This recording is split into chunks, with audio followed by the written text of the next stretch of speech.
Thanks, Shannon. Hi, this is Sam to explain the current political and legal situation toward these three countries. Whether government intervention would affect the foreign transport industry to enter the countries. So let's talk about politics. Politics is an essential effect on business. The political factors can affect the way in which business operates, the business that are present, the obstacles that a business may face, and the likelihood of success of business. In this section, I organized the following questions to answer how the government intervenes in business. The politics of China takes place in framework of a socialist republic run by a single party, the Chinese Communist Party, headed by the General Secretary. How does the Chinese government intervene in business? The government is focused on the company behaviors more, especially company public speech. As long as the company does not discuss politics, I'm sure the company won't have any troubles. Furthermore, China has a constitution, but there is no other party to supervise the government. Again, if the company has a good relationship with the government and keeps up to date with the latest information, there is no problem at all. Last, I know many investors are paying attention to government's transparency. I would like to say the Chinese government in recent years has done a really decent job of opening the market to the international investors in a relative transparent environment. However, the market condition still has not reached the Western standards which open the full markets to the private sectors. Next, the politics of finance are defined by a single-party socialist republic framework, where the General Secretary of the Communist Party of Vietnam is the party leader and the head of the public bureau, holding the highest positions in the one-party system. Although Vietnam is ruled by one party in recent decades, North and South Vietnam have different industrial structures. Most of the technological-based industries are integrated into South, and people from the South have more international mindsets, and the government is willing to invest money into the South.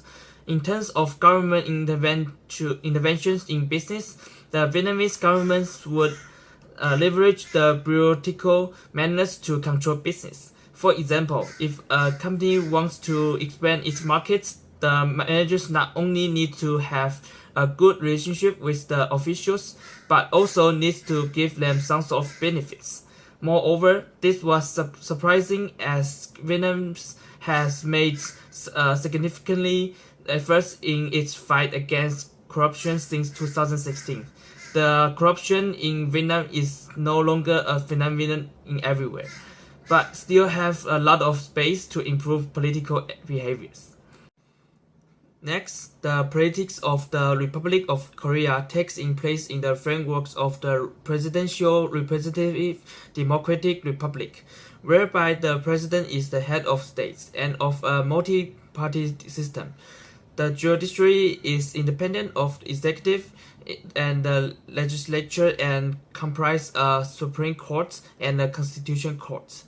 The government will intervene business when the company does illegal actions or treat labor unfairly. South Korea is described as mostly free by the Index of Business Freedom, and business old and new will face little obstacle from government interference. In addition, the government has strictly investigated corruption in many years. However, the bribery still exists in many gray areas. Overall, the business environment in South Korea is much more freedom and safety.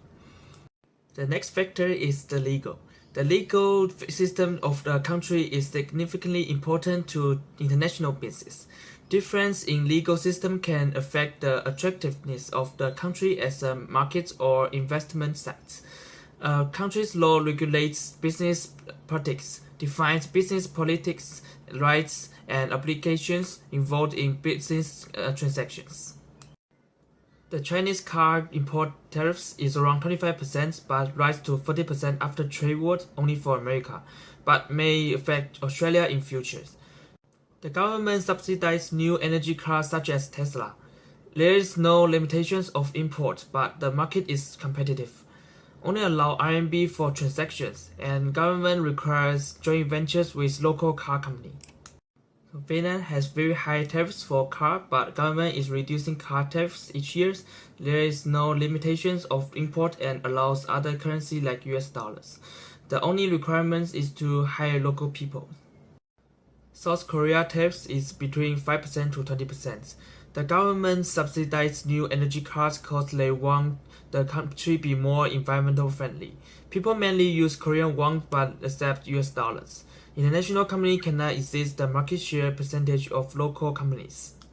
I will pass over to Cherry, who will explain the economic factors and wrap up the presentations. Thank you for your listening.